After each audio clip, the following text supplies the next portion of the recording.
ईद के दिन मर्दे क्यों रोते हैं? ईद के दिन कब्रों में क्या होता है? ईद का दिन खुशी और मुसर्रत का होता है, लेकिन जैसे जैसे ईद के दिन नजदीक आते हैं मुर्दे क्यों रोते हैं और यह दुआ करते हैं कि काश कभी ईद ना आए। हम लोग तो ईद की खुशी मना रहे होते हैं, लेकिन मुर्दे ईद आने का गम मनाते हैं। कुछ मुर्दे ऐसे हैं जो ईद के आने पर बहुत दुख में आ जाते हैं और बहुत बड़ी मुसीबत उन पर आने वाली होती है। इस वजह से वो लोग बहुत परेशान होते हैं। आप सल्लल्लाहु अलैहि वसल्लम ने इरशाद फरमाया, अगर कोई शख्स रमजान के महीने में इंतकाल करता है तो उसके ऊपर अजाब नहीं होता और कब्र में उससे सवाल व जवाब नहीं किए जाते, चाहे वो कितना भी गुनहगार बंदा क्यों ना हो। रमजान में उसका इंतकाल हो जाए तो रमजान के महीने की बरकत उसको ये मिलती है कि रमजान भर न उससे सवाल व जवाब होते हैं और न ही रमजान भर उस पर अजाब नाफिज किया जाता है। और जैसा कि हदीस पाक का मफहूम है कि कब्र के अंदर मुर्दे के लिए जहन्नम की खिड़की को खोल दिया जाता है और मुर्दा कब्र के अंदर जहन्नम की तपश को महसूस करता है, तो जो गुनहगार मुर्दे होते हैं वो उस तरह से जहन्नम के अजाब और गर्मी को कब्र के अंदर महसूस करते हैं। लेकिन जब रमजान का महीना आता है, आप सल्लल्लाहु अलैहि वसल्लम ने इरशाद फरमाया, तो जन्नत के दरवाजों को खोल दिया जाता है और जहन्नम के दरवाजों को बंद कर दिया जाता है। कब्र से अजाब को उठा लिया जाता है और अल्लाह ताला की रहमतों का नजूल होता है। उससे मुर्दे को बड़ी राहत मिलती है।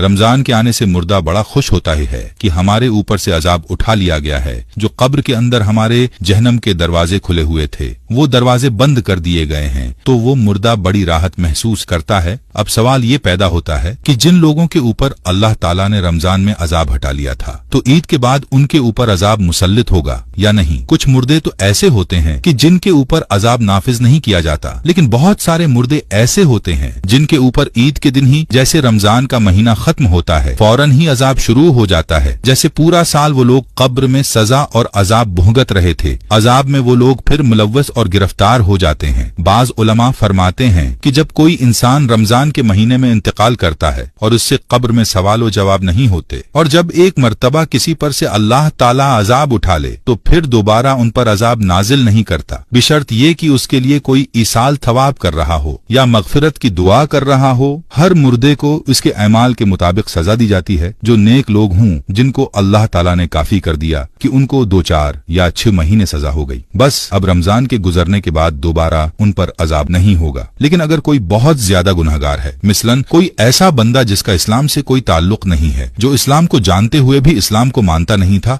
और कुफर व शिरक का मुर्तकब हुआ, तो उस पर रमजान के बाद भी अजाब जारी रहेगा। जब रमजान का महीना खत्म होता है तो रमजान की बरकतें भी खत्म हो जाती हैं। शैतान को कैद से रहा कर दिया जाता है, मुर्दों पर से रहम का मामला खत्म हो जाता है। जहन्नम के दरवाजे जो बंद थे वो